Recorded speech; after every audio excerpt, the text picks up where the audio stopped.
Coach, a fantastic result in South Florida last night means that you guys can punch your ticket with a win.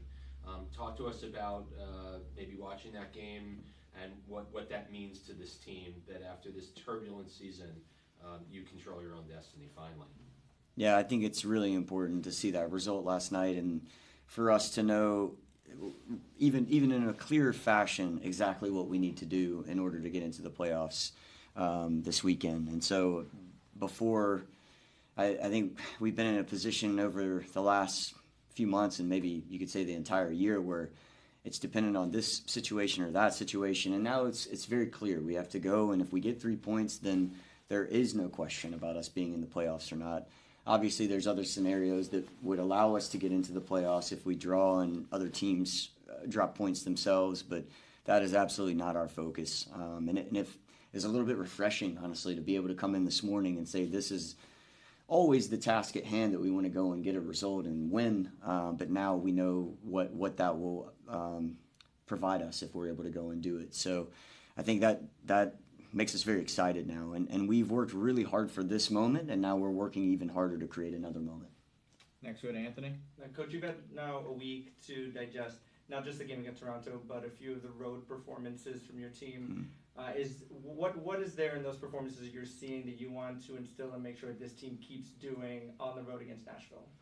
Yeah, I'd say number one versus Nashville, similar to how we were against DC United and Cincinnati, we have to defensively find our structure and be really sound to not give away anything that's cheap against Nashville. If you give them anything, then they will hurt you. And I've said that about a lot of opponents throughout the course of the season, and I think that's always the case in our game. But when you look at someone like Hani and what he's able to do on the break, and Walker Zimmerman whenever he's able to come up the field, and Surridge whenever he gets going, as he did this past weekend in New England, you can keep going down the line. Teal Bunbury's really productive. Godoy, Picard, like all these guys are very experienced players in the league. They're very talented. So what we did against DC and Cincinnati was we didn't make any kind of unnecessary mistakes for the most part in these games. And if we did, we were able to find a way to score goals ourselves or be able to mask some of those situations that we found challenges during the match. So I think we have to do that versus Nashville. Be really sound defensively, not give away anything cheap, and then on the attacking end, you've seen some of our best results in terms of goal production against DC United and Cincinnati on the road. I want us to feel free in these moments. I want us to feel like we want to go for it, and we know that by going for it and getting 3 points, we achieve something that is really special to get into the playoffs. So those are some of the things that we're looking to do, and also be aware of against Nashville Saturday. Next, we go to Ben Wright. Yeah, Coach, Ben Wright with MLSsoccer.com. I'm curious. Obviously, every team wants to get into the playoffs every year, but Red Bulls have a history of making the playoffs, I think 13 consecutive seasons. Is there any added pressure on you guys going into this week because of that? And if so, how are you approaching that? Yeah, it's not I've answered this question a few times, and I appreciate this question because I think it's good to speak about that and these types of interactions. But we don't really speak about that on a daily basis necessarily. What I do know about that is we all have the understanding of the weight of 13 years making the playoffs and wanting to be in the playoffs for a 14th straight season. But it's not a narrative that's driving us by any means. I would say it's something that we want to honor, and we want to be a part of the club's history in a positive way that way. But I think we're looking at it in a completely different way about what this opportunity this weekend can create. And it's not just about us getting into the playoffs. That's something we've talked a lot about. Let's not just be satisfied with that. Let's try to get in and then, see if we can create a new finish line. Next, we go to Gary.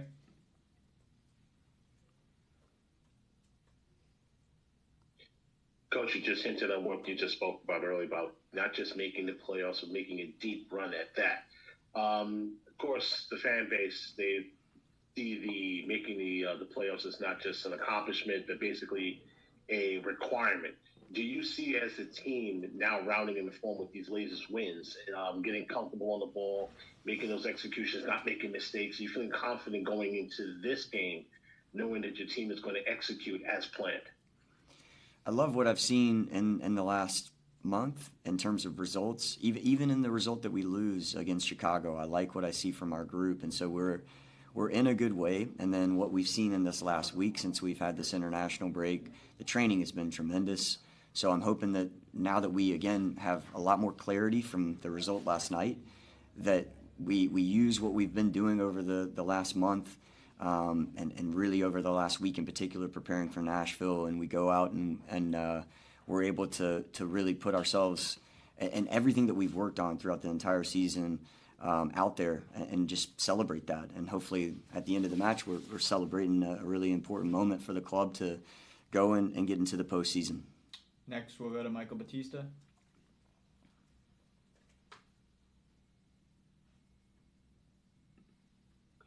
Coach, thank you so much for the time.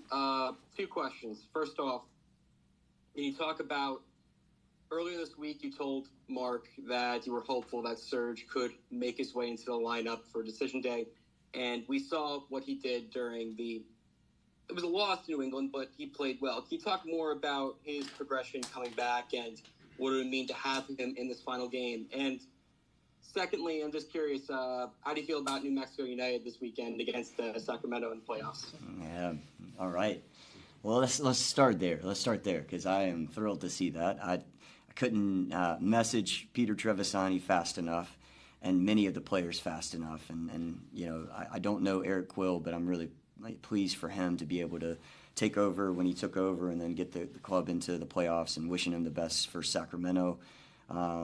That's fantastic, and that's what I want to see. And when you're part of a club like that, you want to see them have success. So I'm wishing them the best, and we want to do the same thing. What Peter told me was, now it's your turn next weekend. So that's our relationship. Serge didn't feature versus New England, so that's one thing to clarify. I think you mean from this season, right? So Serge, you know, he hasn't featured for us this season, correct? Yeah. So for Serge, I think 2023 has been a really, really challenging year for him.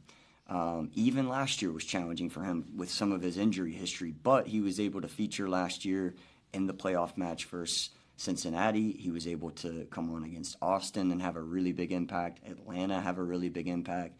San Jose. So that just shows you the quality that this kid has. And for him to go through an entire season and not have an opportunity to step on the field has been something that I feel for this young man, because you have no idea what he puts into every single day to prepare himself to be in the team.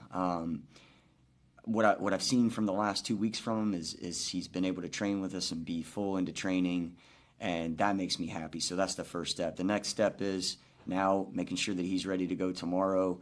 And that gives him a chance to be, you know, in consideration for our 20-man roster.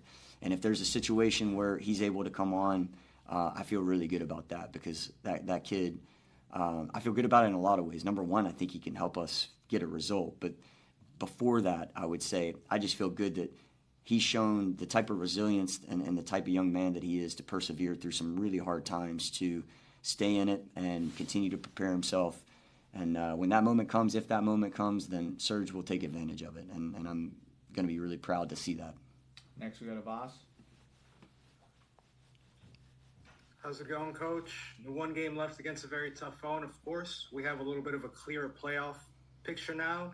But I spoke with Tony Husband a few days ago, and when asking him about this team's ability to pull off one more big upset on the road, he highlighted a conversation that he had with you before the Cincinnati game, where you had mentioned to him that if you get 9 points over the next 3 games, you're in. And if you get 7 with a little bit of help, you'd still be in. And with how the results have turned out, despite if this team makes the playoffs or not, are you proud of the response from this group when it seemed like the playoff picture was so distant when you had that conversation? And just an early message to the fans before Saturday's game. Yeah, I think, look, the message to the fans, I'll come back to the first part of your question after I say this. The first thing I'd like to say in regards to speaking to our supporters and our fan base is almost similar to what I said post-match against Toronto, which is the appreciation and the gratitude that myself, the staff, our players, and the entire club has for their support the entire year through the most challenging season probably in club's history, recent history at least, is really we can't have enough gratitude for the way that they've stuck with us. And by the way, sticking with us doesn't just mean that everyone's patting us on the back and saying, "Oh, it'll be okay." Support really is saying, "Hey, we expect more, we expect better, we want this to improve," and but still coming out and always being a voice for us whenever we need them. We're grateful for that, and so we want to repay that by going into Nashville and trying with everything we have to secure 3 points and clearly get in the playoffs that way. If another scenario comes about and we get in the playoffs, fantastic. But we're single-minded towards trying to go and get 3 points and not leaving anything to chance. And I want to end it that way, Voss. So the first part of your question, I don't even want to speak into existence another possible scenario because really we just are very, very focused on trying to go and make it difficult on Nashville, which is not going to be easy, as we know. Hey everyone, we have time for 2 more questions with Coach. First, we'll go to Christian Ortiz and finish up with Anthony Merced. Christian, you have the floor. Hi, good afternoon. Great to see you again, Coach. Obviously, one of the biggest things that this team has done is overcome obstacles. And you've mentioned that this is up to the players to show it. But a little bit has been spoken about you giving them the confidence to perform at a high level. Can you talk about a little bit about on that subject and also how it will be influential for Saturday's match against Nashville? Thank you. Yeah, I would say confidence is derived from a few different areas, right? One of the areas is, do we know what our plan is? Do we know and are confident in our plan versus the opponent, and do we know our roles and responsibilities clearly? Do we know what we believe in terms of what our quality is within the group? And so I would say the answer is yes to both of those. And that doesn't mean that it's going to be perfect. There might be some things we get wrong about our match plan versus Nashville, and there may be some execution in that's not exactly performed perfectly every time by the players.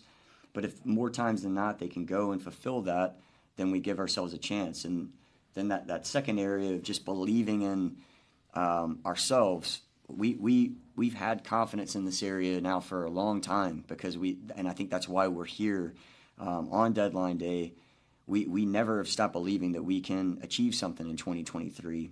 And, those two things go hand in hand. You have to know exactly how you want to play a match and what you're about, but you also have to believe in the group and what your role is within the group. And that's what culture is all about. So I think we have those two things and we have that confidence and that's not me instilling anything. That may be me providing some framework, but that's where I say the players, they have the responsibility now when they go on the field versus Nashville to go and carry out, those roles and responsibilities, and I'm confident they will. And we'll finish up with Anthony. So, Coach, now you're coming up at the end of the season. Looking back to when you took over the team, is there something on your checklist that you think, not results-wise, but just how you've been able to turn this team around? Is there something on your checklist that you feel like, yes, I've accomplished that with this club right now? Yeah, there was probably only 3 or 4 things that I said, this is the action plan that I want to set in place for the club moving forward. One was resetting our culture, and that I think is sometimes it's hard to feel that when you're not a part of it every day. But I think the more you're around our club, the more you feel that, right? So that's how we interact with one another, connecting as human beings first before, being professional soccer players, professional soccer coaches. And so I think then you can talk about how you want to go and compete together. And I think everyone's involved in that, not just players and coaches, but everyone within our club. And that includes, our front office, that includes our supporters, it includes everybody in this building. And that's something I feel great about. We're on the right path that way. We have a lot more work to do in that regard as well. The next thing is with the ball, just trying to improve with the ball. I think you can, again, clearly see that we have a better way of controlling matches with the ball, being creative and trying to score goals. Not always perfect. We don't always score goals, but we get into the right areas more often in that phase of play. And then lastly was trying to go and get results, right? And so in that regard, again, more times than not, we've had positive results, which is why we're here at the end of the year. So I think that those are three things I can look at and say we check some boxes, but ultimately we have to go and get one more result, and that is supported by our culture and our style of play. And I'm again very hopeful that we can get that done and excited for the opportunity.